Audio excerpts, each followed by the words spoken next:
चला तर आज आपण सोयाबीन भजी बनवूया. सोयाबीन गरम पाण्यात हे करून घेतले आहेत.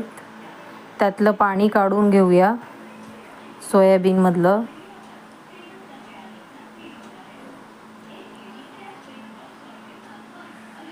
कांदा आणि मिरची कापून घेतली आहे.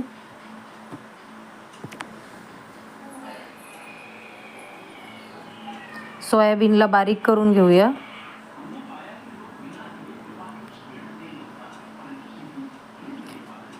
त्याला पण कांद्यात टाकून घेऊया.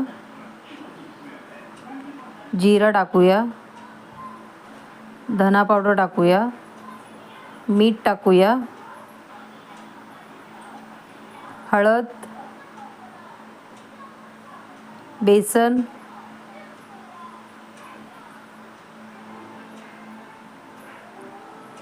त्याला आता चांगलं मिक्स करून घेऊया.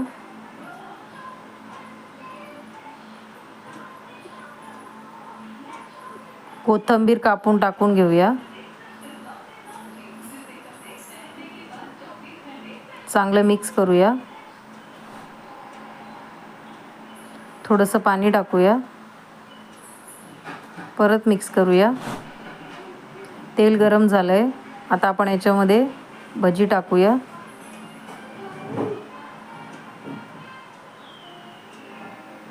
तुम्ही बघू शकता की भजी किती मस्त झाली आहेत. कलर पण खूप छान आलाय. काढून घेऊया सगळी भजी. तुम्ही बघू शकता आपली सोयाबीन भजी रेडी आहेत. या मग खायला पटकन आणि लाईक आणि कमेंट करा.